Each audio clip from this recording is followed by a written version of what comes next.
Assalamualaikum, salam Malaysia Madani. Berita semasa anda bersama saya Fahazim.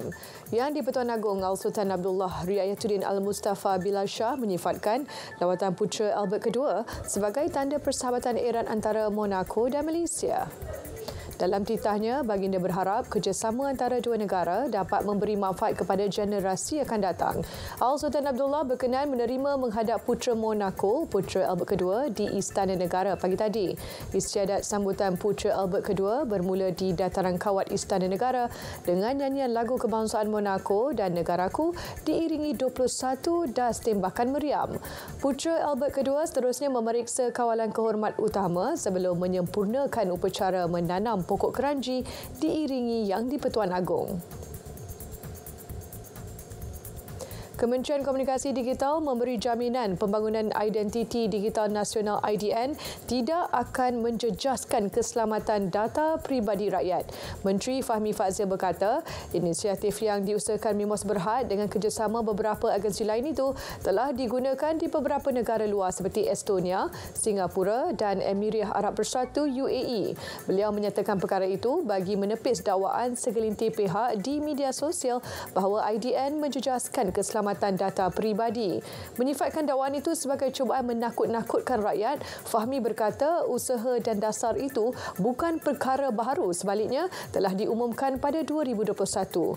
Sebelum ini, media melaporkan kerajaan telah meluluskan peruntukan awal RM80 juta bagi pembangunan IDN sebagai usaha menyegerakan platform pengesahan diri berkenaan yang dipercayai mampu mempertingkatkan lagi tahap kecekapan perkhidmatan awam. Seorang bayi berusia 7 bulan ditemukan rentung selepas kereta dinaiki bersama ibu bapanya terbakar dalam satu kemalangan jalan raya di Kuala Krai, Kelantan awal pagi tadi. Komander Operasi dari Jabatan Bomba dan Penyelamat Kuala Krai, Pegawai Bomba Kanan 2 Muhammad Fadzil Musa ketika dihubungi berkata pihaknya menerima panggilan daripada Sistemers pada 4 pagi. Bertindak atas maklumat tersebut, seorang pegawai dan 6 anggota dari Balai Bomba dan Penyelamat Kuala Krai Sungai Durian ke lokasi kejadian.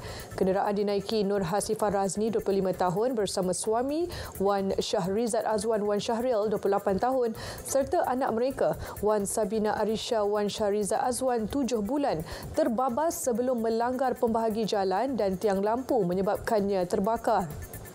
Nur Hasifah mengalami cedera ringan manakala Wan Shahrizat parah dan melecur seluruh badan.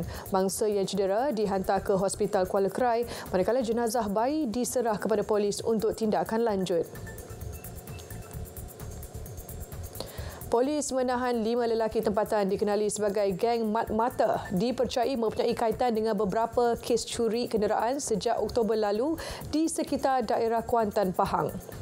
Dengan tertumbasnya kumpulan tersebut, polis telah menyelesaikan 8 kes curi motosikal, 2 kes curi kereta dan 1 kes curi kenderaan jenis van.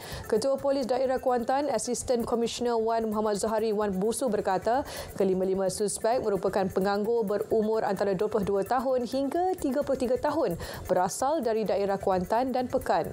Tangkapan dilakukan pada 22 November lalu. Polis turut merampas antaranya sebuah van, sebuah kereta yang telah dibakar dan sebuah motosikal. Kesemua suspek mempunyai rekod kesalahan jenayah dan narkotik dan direman selama 6 hari bermula 23 November lalu sehingga esok. Namun polis akan memohon untuk menyambung reman bagi melengkapkan siasatan. Baik, saudara, semasa 3 berakhir di sini dari Sungai ke Segara, Palestin pasti merdeka. Saya Fahazim, Malaysia Madani, Tingkat Perpaduan, penuhi harapan.